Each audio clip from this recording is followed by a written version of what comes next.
my name's Jeanette Morgan, and today I'm going to talk to you about consumer perception. So, what is consumer perception?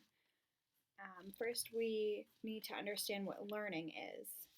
Learning is a change in behavior resulting from some interaction between person and stimulus. Perception is a consumer's awareness and interpretation of reality. It serves as a foundation for consumer learning because consumers change behavior based on what they perceive. Consumer perceptions don't always coincide with the real world. These represent a subjective reality, whereas what actually exists in an environment determines objective reality. An example to consider is different sized and shaped wine glasses that vary from restaurant to restaurant. All bars and restaurants in the United States give a standard 6-ounce pour. However, a consumer may perceive that they are getting more wine in a smaller glass and less wine in a larger design glass.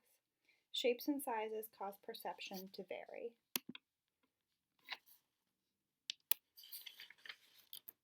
Exposure refers to the process of bringing some stimulus within the proximity of a consumer so that it can be sensed by one of the 5 senses.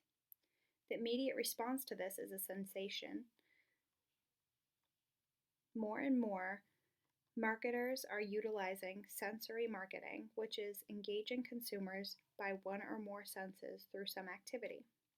An example of this is when realtors bake cookies in a home before a showing to activate the consumer's sense of smell in order to add value.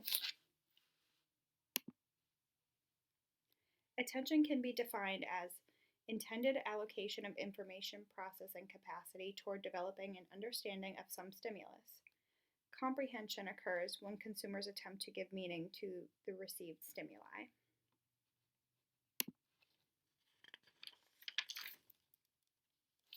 The consumer perception process begins with sensing, followed by organizing, and finished with reaction.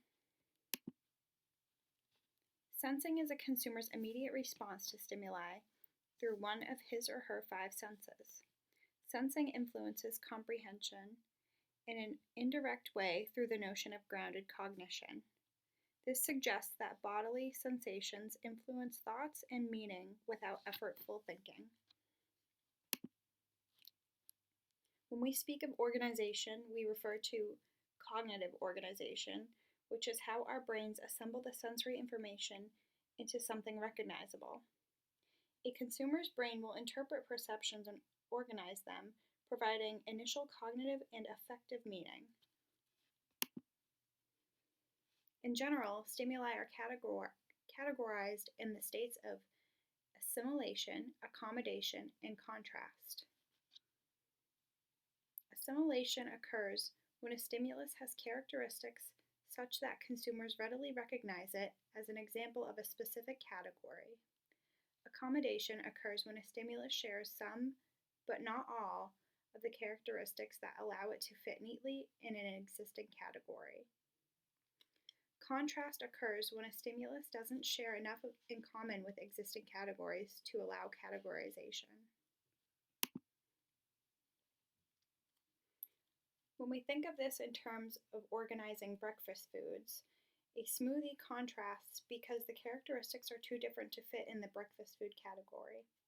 Chicken and waffles would fall under accommodation because an adjustment allows it to fit into breakfast food. Bacon and eggs are a staple breakfast food and assimilate for the category. Reacting can include both physical and mental responses to a stimulus, which is usually an automatic response. Anthropomorphism is a form of consumer reaction, which is when human-like characteristics are given to inanimate objects. This may cause consumers to be more trustworthy of the product.